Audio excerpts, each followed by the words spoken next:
आ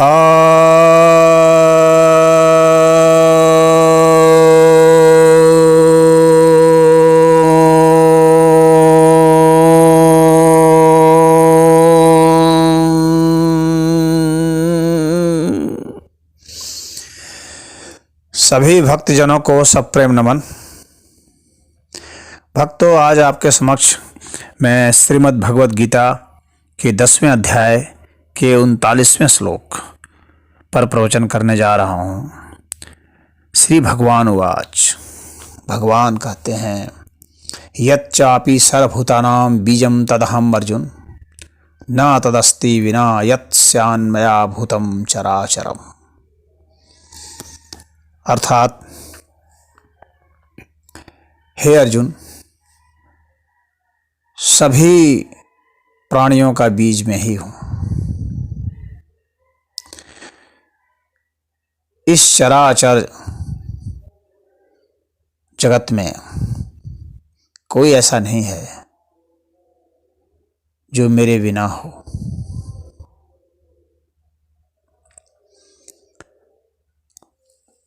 तो भगवान ने यहाँ पर अर्जुन को यह बताया है कि जितने भी प्राणी हैं और जितने भी तत्व हैं, उन सबका जो बीज यानी मूल कारण जो है वह वे स्वयं है।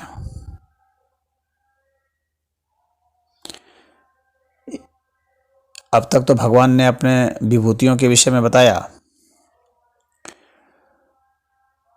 और उसका सार अब बता रहे हैं। कुल अब तक भगवान ने 82 विभूतियों का वर्णन किया और अब अपना सार समझा रहे हैं उसको कि मतलब इतनी विभूतियों को बताने का मुख्य सार यही है कि सभी का बीज मैं हूँ, सभी का मूल कारण मैं हूँ, मेरे से ही सब कुछ है, मेरे बिना कुछ नहीं है। मैं ही उत्पन्न होता हूँ और मैं ही उत्पन्न करता हूँ, दोनों ही मैं हूँ।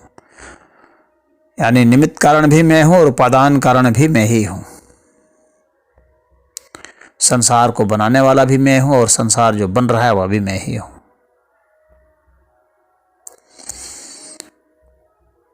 तो भगवान ने गीता में अपने को कहा है कि मैं अव्यय बीज हूँ, मैं सनातन बीज हूँ, और यहाँ पर कहा है कि मैं बीज हूँ। और कह रहे हैं कि मेरे बिना कुछ इस चराचर में नहीं है। यानी कोई भी संसार में जो जड़ चेतन है या स्थावर जंगम है, चराचर प्राणी कुछ भी या कोई भी जो देखने में, समझने में, सुनने में आता है और जो नहीं भी आता है, वह सब मैं ही हूँ। अर्थात मेरे सिवाय और कुछ भी नहीं है। अर्थात इस संसार में तुम जो कुछ भी देखते हो, सुनते हो, महसूस करते हो, वो सब कुछ मैं हूँ और जो नहीं करते हो वह भी मैं हूँ। अर्थात अब जो है संसार की जब भी तुमको कोई याद आए, जब भी तुम संसार का चिंतन करो, बस इतना ही चिंतन कर लेना कि यह मैं ही हूँ। और इस तरह से सदैव भगवान का स्मरण होता रहेगा। यानी तुम कुछ भी देखो, समझो कि मैं भगवान ही देख रहा हूँ। कुछ भी सुनो, समझना भगवान ही को सुन रहा हूँ। कुछ भी स्पर्श करो, समझना भगवान को ही स्पर्श किया। कुछ भी चखो, समझना भगवान को ही चखा। कुछ भी सूंघो, समझना भगवान का ही गंध है, भगवान रूप गंध को ले रहा हूँ। इस तरह से क्या है कि हर समय मेरा ही स्मरण होता रहेगा, मेरे सिवा और किसी का स्मरण नहीं होगा, क्योंकि मेरे सिवा और कोई है ही नहीं। बस तुम मानते हो कि कोई है, बस बात इतनी है, लेकिन है कोई नहीं। क्योंकि यहाँ पर अर्जुन ने देखिए प्रश्न किया था कि भगवान मैं आपको कैसे कैसे स्मरण कर सकता हूँ, किन किन विधियों से स्मरण कर सकता हूँ, किन किन रूपों में स्मरण कर सकता हूँ। तो ये भक्ति योग का प्रश्न था। तो भगवान ने उनको बताया कि आप जिस भी चीज़ का स्मरण करेंगे वो मेरा ही स्मरण होगा। बस आप का ध्येय, आपका कॉन्सेप्ट, आपका सिद्धांत ऐसा होना चाहिए कि आप इसी को जानते हो कि जो भी देखने में, सुनने में, सूंघने में, स्पर्श में आता है वो सब भगवान ही है। इसीलिए भगवान ने यहाँ पर अपना सार बताया है। भगवान ने यह भी कहा कि अहम आत्मा गुणाकेश सर्वभूता से स्थित है, कहा है। यहाँ पर बीजम तदहम अर्जुन कहा है। तो ये सब कहने के पीछे चाहे उत्तम, अधम, मध्यम, जिस भी तरह के प्राणी हों, दुष्ट प्राणी हों, अच्छे प्राणी हों, किसी भी योनि के हों, पशु योनि के हों, पक्षी योनि के हों, वनस्पति हों, कीट पतंगे हों, बैक्टीरिया, वायरस हों, या कुछ भी हो, ये सब मैं ही हूँ, ऐसा भगवान का कहना है।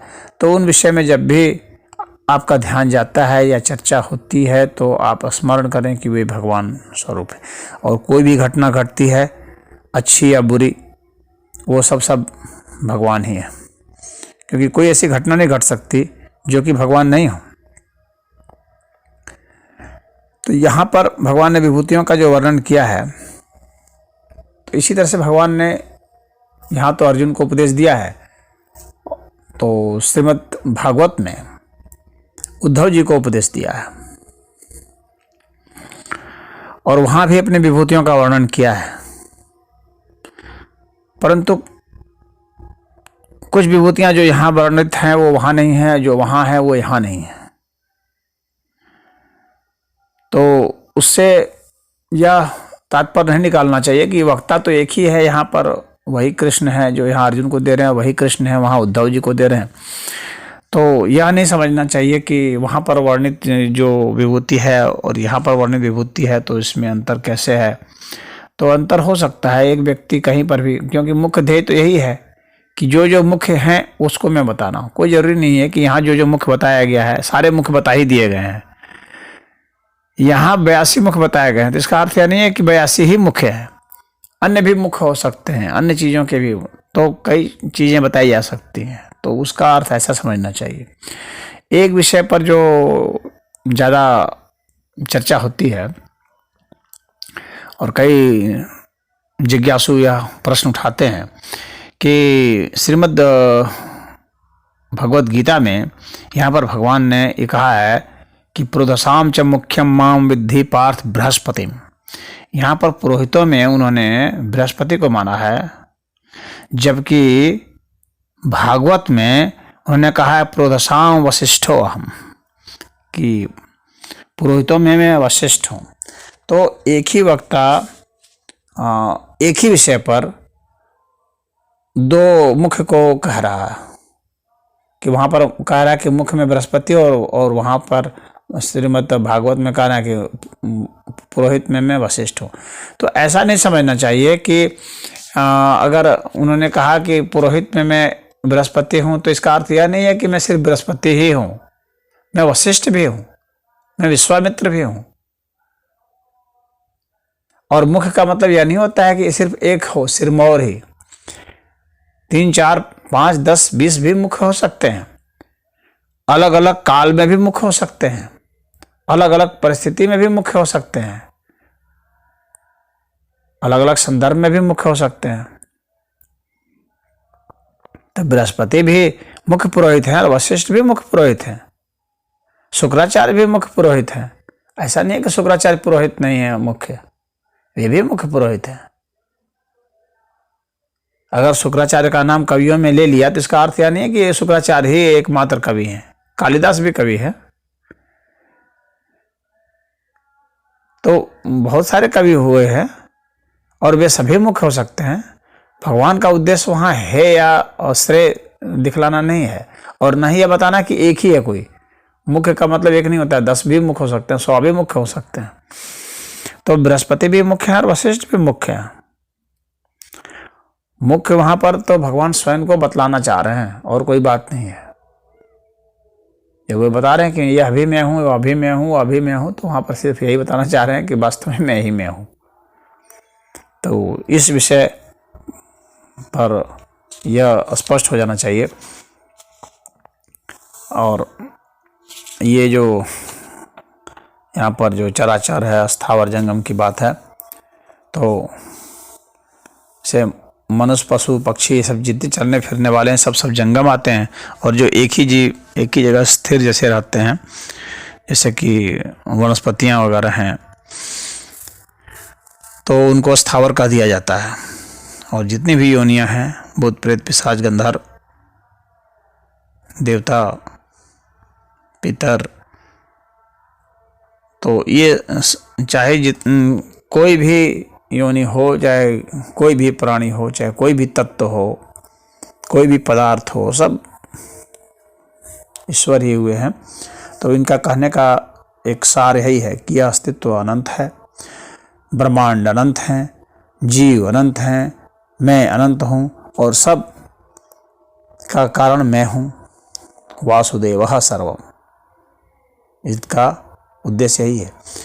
और यह ऐसे दृष्टिगोचर भी होता है। आप ऐसा ये तथ्य भी समझ सकते हैं कि पशु से पशु होते हैं, वृक्ष से वृक्ष होते हैं, मनुष्य से मनुष्य होते हैं, तो उसी तरह से भगवान से भगवान होते हैं। और इनमें से एक ही होता है, लेकिन वहाँ चूंकि भगवान सब हैं, इसलिए भगवान से सब होते हैं। तो सब रूप में भगवान है, सब भगवान है, यही संदर्भ समझ लीजिए। और भक्ति योग का सार यही है, और चिंतन करने का, मनन करने का, और भक्ति योग की जो साधना है वो यही है कि सबको ईश्वर स्वरूप ही समझें। तो आपको सिर्फ ईश्वर ही ईश्वर तो दिखेंगे, फिर और दिखेगा ही क्या।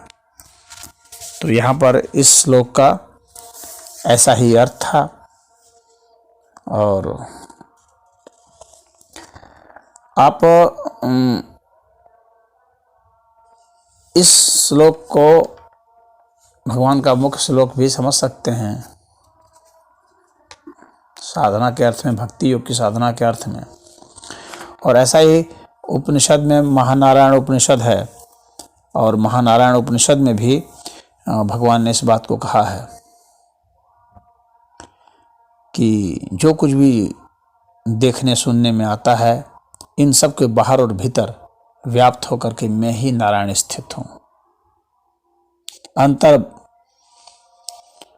बहिष्य तत्सर्वं व्याप्य नारायण स्थितः।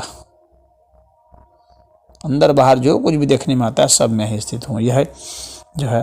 तो महानारायण उपनिषद भी उसी बात को कह रहा है। यहाँ पर भगवान ने गीता में भी यही बात कही है। ये पूरे वेद का, पूरे सनातन धर्म का सार यही है। ओम हरि।